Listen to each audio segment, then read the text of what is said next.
This episode of the True Crime Never Sleeps podcast is brought to you by Hunter Killer.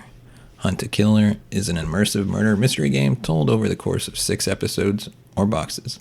Each box is filled with different clues and physical items such as autopsy reports, witness statements, and more. You'll use these clues to solve the ongoing murder mystery. You can sign up today by visiting truecrimeneversleepspodcast.com/hunterkiller.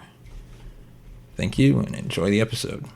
On an all-new season of True Crime Never Sleeps podcast, we dive into the unsolved disappearance of young Charley Ross.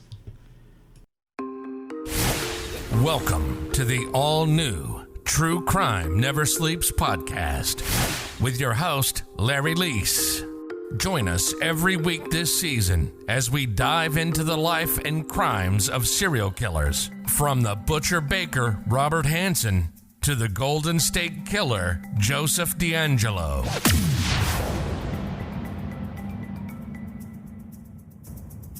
Hello and welcome to the True Crime Never Sleeps podcast, the show that dives into the world of true crime. I'm your host, Larry Leese, and today we're going to talk about the kidnapping of young Charley Ross.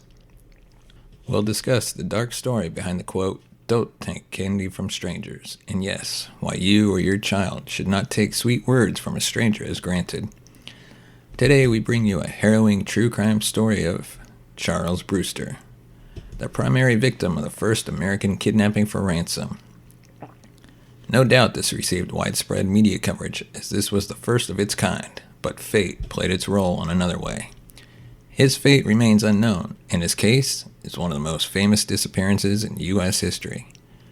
We wanted to make sure you saw it. It's one of those stories that lingers in the mind, particularly for parents. Have your parents ever said, "Don't take candy from strangers"? Well, today's episode has something to deal with those words. Little Charley Ross, the first missing child to make national headlines, made that mistake. Yes, unfortunately he did it, and that changed his life. Not only his, but his entire family's life. The Gilded Age Kidnapping became the forerunner of sensational child abductions that transfixed the nation. It all started in the summer of 1874, when 2 men in a horse-drawn buggy pulled into an affluent neighborhood in Philadelphia. They befriended 2 little boys who were playing in front of their stately home, in part by giving them candy. For 5 days in a row, 4-year-old Charley Ross and his 6-year-old brother Walter chatted with the pair. It all seemed normal on July 1st, 1874. The men pulled up as usual, but this time they offered to take the boys to buy candy and fireworks for the upcoming Independence Day holiday, and the boys agreed. After driving away, the men sent Walter into a shop to buy fireworks, while they stayed with Charley in the buggy. When Walter came out of the store, the buggy was gone. Several days later, the boy's father, Christian Ross, received the first of 23 ransom letters from the kidnappers demanding $20,000 for Charley Ross's release. Yes, you heard it right. That is a huge amount of money, especially at those times. Ross's fortune had been greatly diminished by the stock market crash of 1873. He could not afford the ransom, so he went to the police. Detectives searched tirelessly for Charley. All the roads led to dead ends. They got nowhere.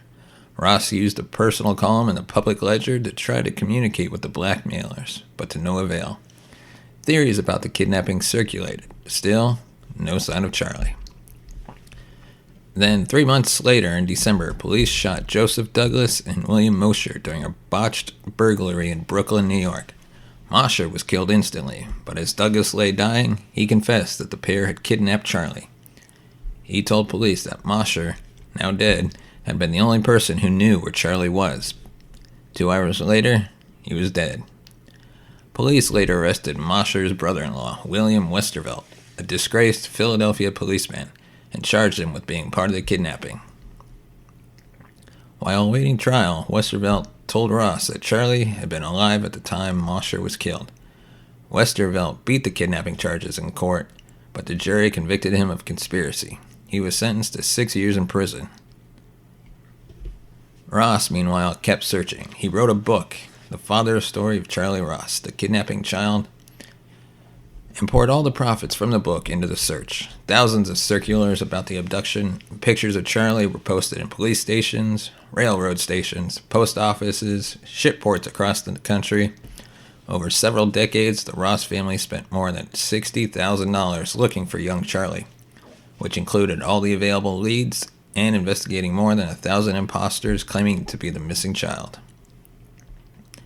One of the last and most enduring claims was that of Gustav Blair, a carpenter. In 1939, an Arizona court ruled that he was Charley Ross, after he told a jury that he vaguely remembered being held prisoner in a cave as a small boy, and that the family who had raised him told him that he was a kidnap victim. After the ruling, he officially changed his name to Charley Ross and traveled to Pennsylvania, but the Ross family refused to accept him. And there it ends. The kidnapping of little Charley Ross was one of the most sensational crimes of the late 19th century, yet what really happened to him remains a mystery. But this was a huge celebration to the media at that time. In 1924, newspapers began running stories about the case to coincide with the 50th anniversary of Ross's abduction. By that time, Walter Ross was an adult and was working as a stockbroker. In interviews, he said that he and his 3 sisters still received letters from middle-aged men claiming to be his brother. And now let's focus on the aftermath. In 1934, Gustav Blair, the 69-year-old carpenter living in Phoenix, Arizona, petitioned the court to recognize him as the real Charley Ross. Blair claimed that after he was abducted, he lived in a cave and was eventually adopted by a man who told him he was Charley Ross. Walter Ross dismissed Blair's claim, calling him a crank, and added, "The idea that my brother is still alive is not only absurd, but the man's story seems unconvincing. We've long ago given up hope that Charley ever would be found alive." As Blair's claim went uncontested, the court ruled that Blair was Charles Brewster Ross. In March 1939, despite the ruling, the Ross family refused to recognize Blair as a relative and did not bequeath him any money or property from their parents' estate. Blair briefly moved to Los Angeles and attempted to sell his life story to a movie studio, but was unsuccessful. He eventually moved to Germantown with his wife before moving back to Phoenix. He died in December 1943, still claiming that he was Charley Ross. The claim of Gustav Blair as being Charley Ross has occasionally been reported as false, as descendants said DNA testing showed Blair was actually a man named Nelson Miller. However, no official testing results have ever been reported or released. The case, and in particular the fates of Mosher, Douglas, and Westervelt, served as a deterrent to other potential ransom kidnappers. The common admonition, "Don't take candy from strangers," is said to have come from Charley Ross's abduction. The Charley Project, a major missing persons database, is named for Charley. With that being said, we come to the end of this week's episode, and I strongly believe you all have understood the dark story that flies across the world about the so-called "don't take candy from strangers." Stay safe and catch you all in next week's episode with more thrilling stories. Thank you for listening to this episode of the True Crime Never Sleeps podcast. If you have any thoughts about this case or what you think happened to Charley, send us a tweet at TrueCrimeNS, or you can like us on Facebook. Just search True Crime Never Sleeps. Thank you, and we'll see you next week. Thank you for listening to the True Crime Never Sleeps podcast. Follow us on Twitter at TrueCrimeNS. Like us on Facebook at True Crime Never Sleeps. Tune in next week for an all-new episode.